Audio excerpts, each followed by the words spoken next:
E disse-lhes: Ide por todo o mundo e pregai o evangelho a toda criatura. Quem crer e for batizado será salvo, mas quem não crer será condenado.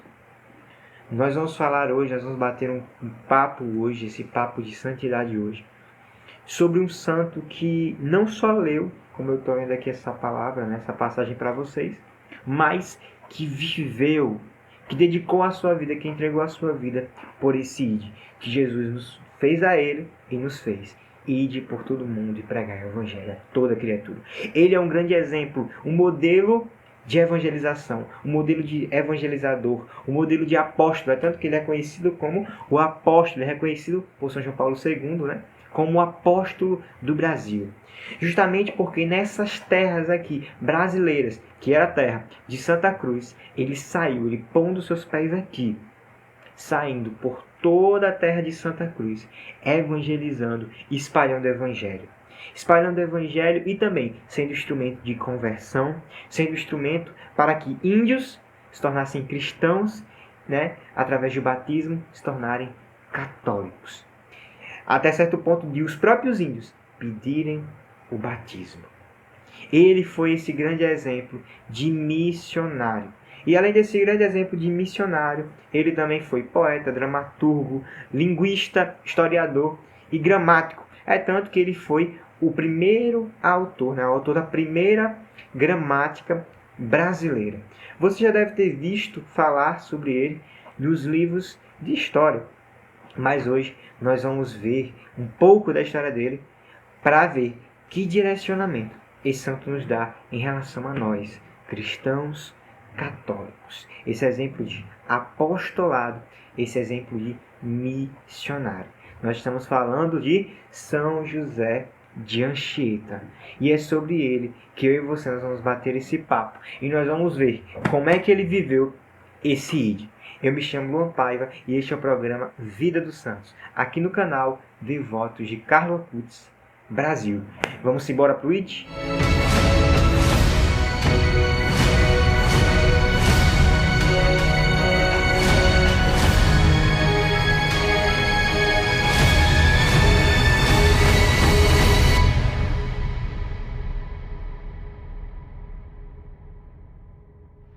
São José de Anchieta nasce no dia 19 de março de 1534 em uma família de descendentes de nobres, né?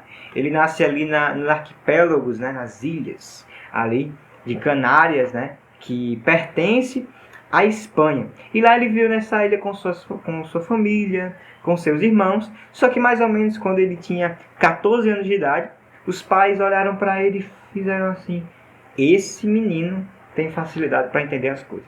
Esse menino tem uma inteligência muito massa, né? E aí o que é que fizeram com ele? Pegaram Anchieta e levaram ele, colocaram ele na Universidade de Coimbra, lá em Portugal, juntamente com seu irmão, para dar continuidade nos seus estudos, na sua vida acadêmica e tudo mais. Ele era um jovem cativante, né? Ele era um jovem alegre, um jovem feliz, que esbanjava essa simpatia aí. Todo mundo gostava de ficar com ele, todo mundo gostava de estar com ele, na presença dele, porque ele era um jovem bem feliz, bem alegre, bem simpático, né? E todo mundo gostava. Outra coisa bem interessante sobre São José de Anchieta é porque ele tinha vamos dizer assim, um grande caráter de escritor. Ele gostava, né, de ler, é tanto que ele foi influenciado pelos escritos de São Francisco Xavier, que era um jesuíta evangelizador da Ásia. Então ele mostra, né, esse amor pela poesia, né? Ele era um declamador bem talentoso e tudo mais. E por causa desses dons, né, desses dons que ele tinha, vamos dizer assim, ele era chamado por canarinho, né? Canarinho é por cantar bem, né? É um pássaro, se não me engano, que canta bem, canta legal. Então por isso que colocaram esse apelido dele de canarinho. Mas apesar dele ser um jovem assim, que as pessoas gostavam, que era feliz, que esbanjava simpatia através do seu olhar, né, tudo mais, ele gostava também da solidão. Mas não era uma solidão de tristeza, não era uma solidão que se afastava, não quero ver ninguém, vou me trancar aqui, não quero ver. Não era esse isolamento, como esse isolamento que nós estamos vendo hoje, né? A gente está sendo obrigado a se isolar nas nossas casas, por causa de tudo isso que está acontecendo com o coronavírus, né? Mas não era isso. Era uma solidão fecunda. O que é uma solidão fecunda? É uma solidão em que está... você não está sozinho, mas está você e Deus. E nesse afastamento, né? Para ter momentos de oração profunda. Para você se distanciar desse mundo, né? E entrar em intimidade com Jesus, entrar em intimidade com Deus. Seja na meditação, seja na leitura, na contemplação, que ele mergulhava nessa solidão fecunda. Solidão fecunda é uma hora que nós temos de oração profunda com Deus, né? E assim ele tinha. E nessas orações profundas, nessas orações em que ele se abandonava nas mãos de Deus, né, que ele queria conhecer mais, ele queria, vamos dizer assim, entrar nos átrios do Senhor, queria conhecer realmente nessa, vamos dizer assim, nessa intimidade com Deus, né, ele sentiu um chamado. Ele estava rezando na Catedral de Coimbra, lá em Portugal, como a gente viu que ele foi fazer seus estudos, e aí ele, com apenas 16, 17 anos de idade, ele, nessa profunda oração, nessa profunda entrega a Deus, ele sente seu chamado. Ele compreende a sua vocação de entregar, de dedicar toda a sua vida a serviço do Evangelho, de entregar toda a sua vida por esse ide que nós vemos no início do vídeo, ide por todo mundo e pregar o Evangelho. Então ele se entregou, se abandonou, ele entendeu que essa era a vocação dele, de anunciar o Evangelho. Não só assim, todo mundo pode anunciar o Evangelho, mas de se entregar de uma forma particular, de uma vocação, nós estamos todos chamados a anunciar, mas de uma entrega total ao Senhor, total ao Evangelho, total a salvar almas, como ele foi um grande exemplo de alguém, de um homem que na igreja, né, para toda a humanidade, de dar a sua vida pela salvação das almas, como ele assim fez. E nessa ocasião, né, nessa profunda oração que ele estava, ele se consagrou toda a sua vida, todo o seu coração a Nossa Senhora, né? Nossa mamãe. Ele se entrega o seu coração a ela. E a partir dali, o coração é dela. E ele se entrega totalmente a Nossa Senhora. E a partir desse momento, né, ele percebendo esse direcionamento, ele percebendo essa vocação, esse chamado que ele tinha por Deus, né, com certeza de que ele era um filho amado. Eu e você, nós somos filhos amados de Deus.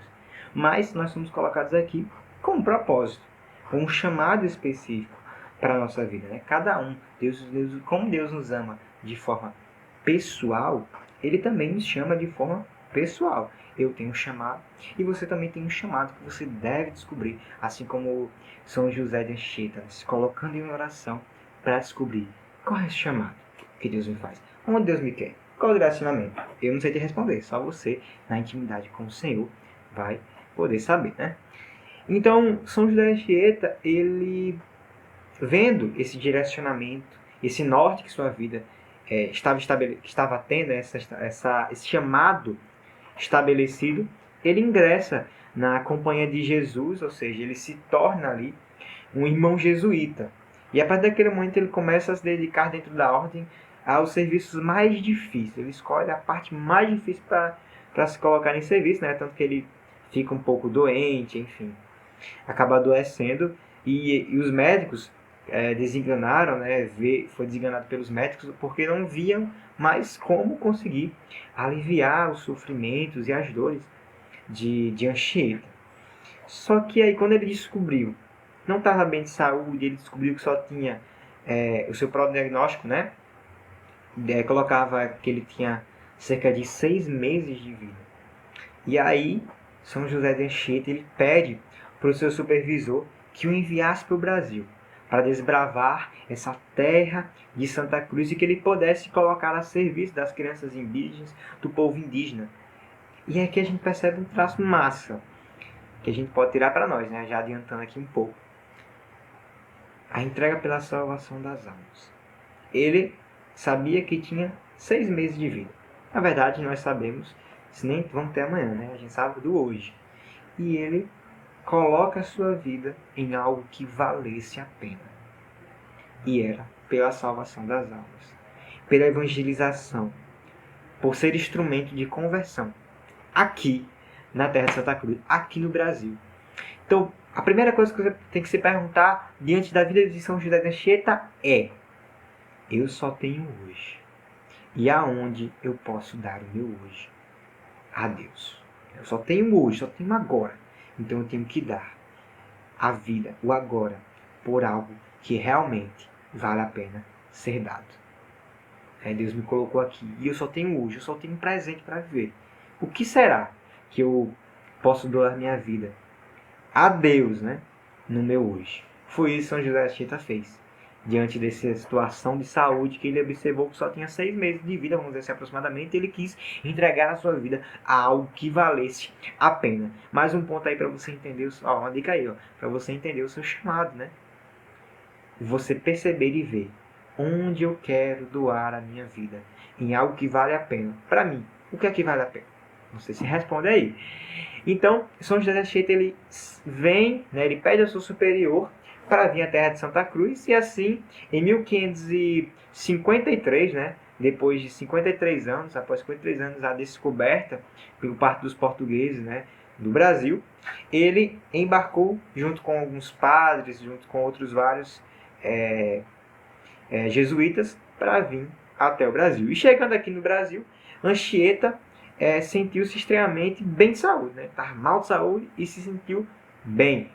De seus males físicos, restou apenas um desvio da coluna que ele tinha, por causa do desvio, ele é meio corcunda, por causa justamente de algum acidente e da vida também de serviço que ele levava em Portugal. E foi então que começou essa inteligência, né, enquanto poeta, enquanto escritor, dramaturgo e também diante da evangelização eficaz, né, uma evangelização sendo guiada pelo Espírito Santo, é uma evangelização que é eficaz. E ele começa a surpreender a todo mundo, né, com seus dotes, com seus dons e com sua inteligência. E aí, São José de Anchieta, né, ele chega aqui no Brasil, ele chega em Salvador, na Bahia, e a partir daí ele começa a desenvolver, começa a aprender a língua tupi, né, que era a língua falada pelos indígenas, pelos índios. Para poder entender, para poder também evangelizar, ele conhecia as características daquelas pessoas, ou seja, o índio, né, a língua falada pelo índio, para ele falar na mesma língua, para justamente poder evangelizar, para justamente poder catequizar. E outro ensinamento que a gente tira sobre isso: falar a mesma linguagem da outra pessoa. Quando a gente chega para evangelizar, a gente tem que falar na língua. Se eu sou jovem, estou falando para o jovem, vou falar na linguagem jovem. Então, assim, ele fez isso, né? Refletindo um pouco desse fato da história dele, né? Ele aprendeu a língua tupi para poder evangelizar. E assim como a gente hoje, a gente deve conhecer como as pessoas, né, vivem, como as pessoas elas falam, para a gente falar na mesma linguagem daquela pessoa. E para poder a evangelização ser eficaz. Não adianta eu chegar de terno, vamos dizer assim, para evangelizar um jovem na rua. Não, sabe? Eu tenho que falar a mesma língua, eu sou jovem também. Então eu falo a mesma língua que o jovem. E por isso a evangelização de jovem para jovem se torna eficaz. Assim como uma pessoa vem falar com um jovem, uma pessoa mais velha, adulta, vem falar com o jovem numa linguagem boa, acessível para a evangelização. Ou seja, quando for evangelizar, utilize uma linguagem que o outro compreenda, né? Você não vai chegar falando formal, não sei o que. Não! Batendo papo tranquilo. Né? São José de Anchieta teve que aprender tupi para poder evangelizar. E você, e eu. O que a gente tem que aprender para poder evangelizar, minha gente? Olha aí, um ponto muito importante sobre a história dele que a gente pode aplicar na nossa. Falar na mesma linguagem que as outras pessoas. E aí ele aprende tupi, né? Essa língua, e ele escreve a gramática. A gramática para ajudar, né, a bater um papo com os índios e também para ajudar outros jesuítas, outros missionários que vinham para a terra de Santa Cruz para poder se comunicar e para poder evangelizar.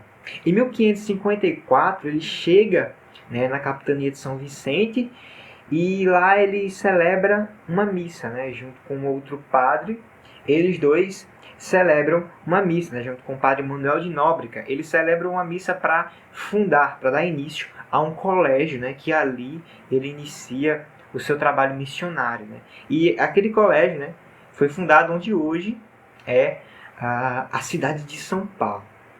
E João José de Anchieta, ele não só catequizava os índios, não só passava ensinamentos cristãos, né, mas também dava condições para que aqueles índios se adaptassem, né, com a chegada dos colonizadores, né, dos portugueses até aqui, que muitas vezes se diziam cristãos, mas viviam coisas totalmente diferentes. É tanto que quando Anchieta chega, José de Anchieta chega aqui, ele sofre muita resistência, porque os portugueses não viviam o que eles acreditavam. Eles eram cristãos, mas eles não davam exemplos de quem são verdadeiramente católicos. Outra chave aí para você. Pegou, quem pegou, pegou. Quem não pegou, pega no ar aí. Volta o vídeo para entender. Então eles viviam aquilo. Eles não viviam aquilo que falavam, né? Mas Anchieta vivia aquilo que pregava e evangelizava. Então ele sofre primeiro essa resistência cultural, essa resistência para poder catequizar e evangelizar, né?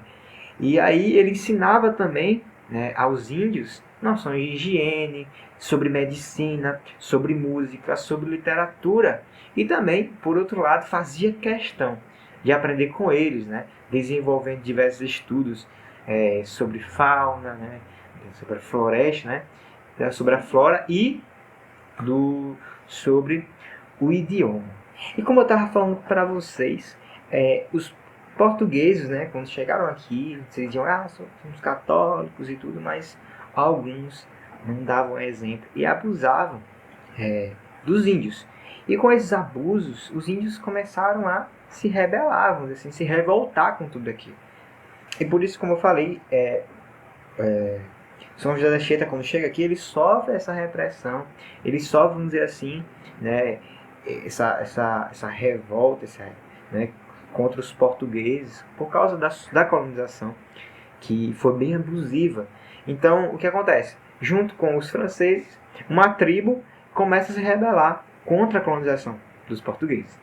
E aí, Padre Manuel de Nóbrega, né, que foi um dos chefes da primeira missão jesuíta aqui no Brasil, juntamente com São José, né, São José de Anchieta, eles vão para aquele local para poder frear um pouco, conter um pouco a rebelião. Só que o que acontece é que São José de Anchieta ele se entrega e aí ele, vamos dizer assim, ele é preso, né, ele é colocado ali em cativeiro pelos índios.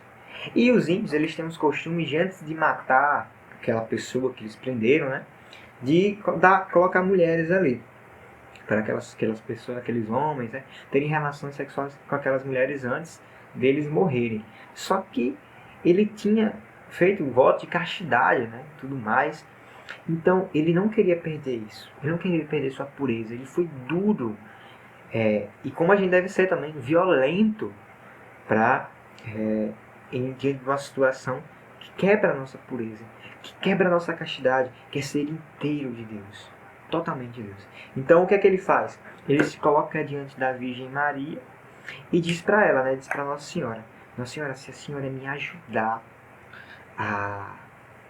a não perder minha pureza, não perder minha castidade, eu dedico, né, o mais belo poema em sua homenagem, né, se conseguir sair dali casto, né, nessa prisão, nesse cativeiro que durou cerca de 5 meses. E ali ele escreve, né, ele escreve um dos maiores poemas, se eu não me engano, sobre a Virgem Maria. Ele escreve ali com o seu dedo, né, os versos, né, escreve com os seus dedos na areia. Ele dá vida ao poema, né, chamado Poema à Virgem. E, né, São José de Anchieta, ele faz essa evangelização, faz essas ações missionárias, prega e tudo, né, tanto que depois das pregações, né, dele ali, a evangelização dele ali com os índios pedem, vem aquela vivência dos padres jesuítas vivendo a castidade, vivendo seus votos, vivendo o Evangelho, e eles pedem para serem batizados. Às vezes São José olhava para eles assim, né? Ver se eles realmente, com sinceridade, queriam ser batizados, e ele batizava. Então, assim, pelo testemunho de vida, pela pregação eficaz, que é uma pregação, como eu falei, é uma pregação conduzida pelo Espírito Santo, ela é eficaz e conduz na outra pessoa e conduz em nós a conversão. O testemunho de vida conduz à conversão. O nosso testemunho como cristãos, como católicos, nos conduzem também, conduz outras pessoas. Quando vem aquilo, há uma conversão. Há uma conversão. Viver como Cristo viveu, viver os ensinamentos de Cristo, viver verdadeiramente a prática, ser testemunho, porque o testemunho gera conversão. Um testemunho ele pode gerar mais conversões do que uma pregação. Causa mais impacto, vamos dizer assim, conversão, do que uma pregação. Então São José ele vivia isso no meio dos indígenas, ele vivia. E até o ponto de os indígenas pedirem o batismo. E aplicando para nós também isso. Dessa vivência do Evangelho. Porque muitas vezes a gente só faz ler o Evangelho, mas a gente não coloca em prática. E se não colocar em prática, nada adianta eu saber de Evangelho sem colocar em prática. Sem viver esse ide, sem viver. Nós temos que viver o Evangelho. Porque o Evangelho vivido verdadeiramente causa conversão em nós e nas outras pessoas que estão fora da igreja, né? Que não conhecem a pessoa de Jesus Cristo, a pessoa, não tiveram encontro com Jesus. Se você viver verdadeiramente o Evangelho, essa sua vivência, esse teu testemunho atrai pessoas para a igreja, atrai pessoas para o batismo, para os sacramentos, para uma vida com Deus. E foi isso que aconteceu com São José da Anchieta. Os índios pediam para serem batizados. São José da Anchieta também, como poeta, né, ele pegava, traduzia, né, alguns cânticos e colocava na língua tupi para os índios poderem conhecer. Ele produzia peças teatrais para os índios verem e poder aprender também sobre o Evangelho, poder aprender mais sobre o Evangelho. Então a gente vê aí a criatividade que ele tinha em sua evangelização. Em 1566, ele é ordenado sacerdote, né? Porque ele veio ainda para o Brasil, né? Para a terra de Santa Cruz, ainda seminarista, estudando. 3 anos depois, ele funda, né, um povoado ali que hoje é a atual Anchieta, né? Lá no Espírito Santo. E em 1577 foi nomeado provincial da Companhia de Jesus do Brasil, né? Que é a sua ordem, né? Fundação que ele exerceu, né, em 1585. Em 1595, Anchieta retirou-se para onde hoje, né, a atual Anchieta, e ali ele permanece ali e ele acaba morrendo, ele acaba falecendo lá. Ele falece, né, com 63 anos de idade, em 9 de junho de 1597. E a assinatura da canonização dele é dada de apóstolo do Brasil, né? É dada pelo Papa Francisco, né? Ou seja, só depois de 417 anos depois de sua morte, no dia 24 de abril de 2014, o Papa Francisco, em Roma, coloca, né? Assina o decreto de canonização. Peço até desculpa porque eu falei São João Paulo II, mas não foi São João Paulo II, não. Foi Papa Francisco que assina o decreto. Né? No relatório final dos postuladores, né, sobre a vida do jesuíta, um documento de 488 páginas, né, tem registro de 5.350 histórias de pessoas que receberam graças pela intercessão de José de Anchieta. E sua festa, né, festa que é celebrada em memória a São José de Anchieta, é dada no dia de sua morte, né, dia 9 de junho. E aqui mais uma mensagem, né? São José de Anchieta nos deixa várias mensagens que eu fui falando ao longo do vídeo, mas quero deixar mais uma mensagem aqui, né? Jesus nos pede, nos diz que nós somos sal, né, da terra, nós somos luz do mundo e tudo mais. Só que esse sal, ele pode perder o gosto, O sal pode ficar ruim, insosso, não serve mais, então é jogado fora.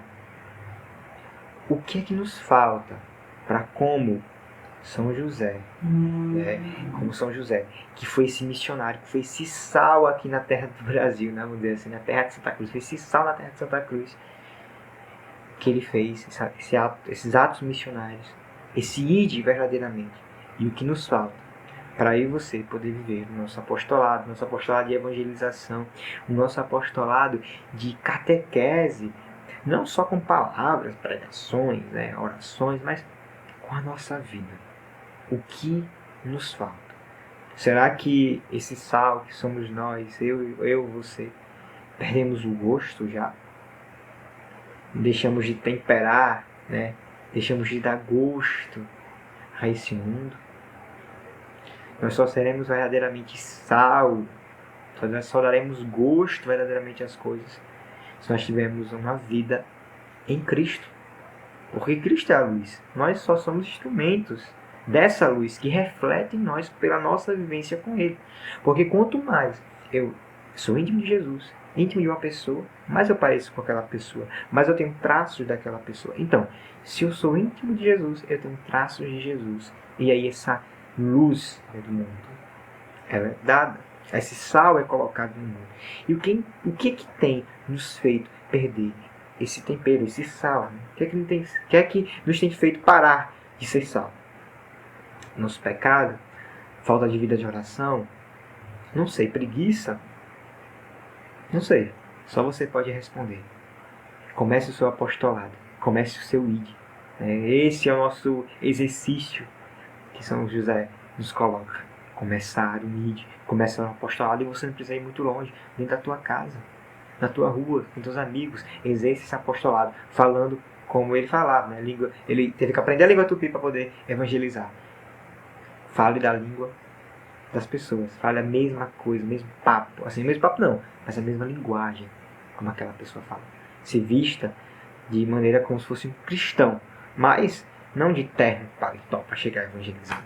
Se vista como um jovem, mas um jovem de Deus. Então, assim, o que é que nos está tirando esse sal? O que é que nos falta para esse apostolado? Porque às vezes nós somos criativos, né? Mas muitas vezes nós não nos levantamos da cadeira para fazer alguma coisa. Então, cara, seja como São José de Anchieta, que viveu essa radicalidade do id, que era dedicada à profunda oração, mas não deixou de evangelizar. A oração e a evangelização caminham juntos. Se nós não temos vida de oração, a nossa evangelização é um fracasso. Então nós temos que ter uma vida de oração profunda, entregue totalmente a Deus. Então, que a gente possa viver uma verdadeira apostolado, que a gente possa ser realmente apóstolos, discípulos de Jesus na vida dos outros e viver verdadeiramente, não como os portugueses que se diziam católicos, né, alguns, e não viviam a fé, mas ser como esse santo, esse cara que a gente viu agora, né, jesuíta, São José de Anchieta. E para finalizar esse vídeo, a gente finaliza com a oração dele, né, pedindo essa intercessão, essa graça de como ele ser um apóstolo em todos os cantos, ser um apóstolo em nossa casa, ser um apóstolo diante dos nossos amigos e em todos os lugares. Simbora rezar? São José de Anchieta, apóstolo do Brasil, poeta da Virgem Maria, intercede por nós hoje e sempre. Dai-nos a disponibilidade de servir a Jesus, como tu serviste, nos mais pobres e necessitados.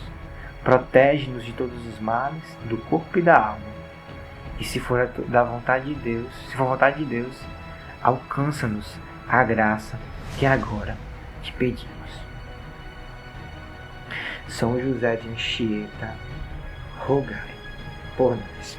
Muito obrigado que você chegou até aqui. Se você gostou do vídeo, se você gostou desse santo de hoje, dos ensinamentos, direcionamentos que ele nos deu, que ele nos entregou aqui, só falta a gente colocar em prática, só falta a gente levantar da cadeira e fazer. Se você gostou, encaminhe esse vídeo, né, para outras pessoas que precisam conhecer a história dele, precisam conhecer esses ensinamentos riquíssimos, que até eu agora estou assim maravilhado. Então encaminha para todas as pessoas, encaminha esse canal para todo mundo, porque aqui tem vários outros programas muito top que você pode conferir. Beleza? Tamo junto. Deixa aqui nos comentários o que você acha, ativa as notificações também. E se você não é inscrito, se inscreve no canal. Eu me chamo Luan Paiva e este é o programa Vida dos Santos, aqui no canal Devotos de Carla Putz, Brasil. Tamo junto?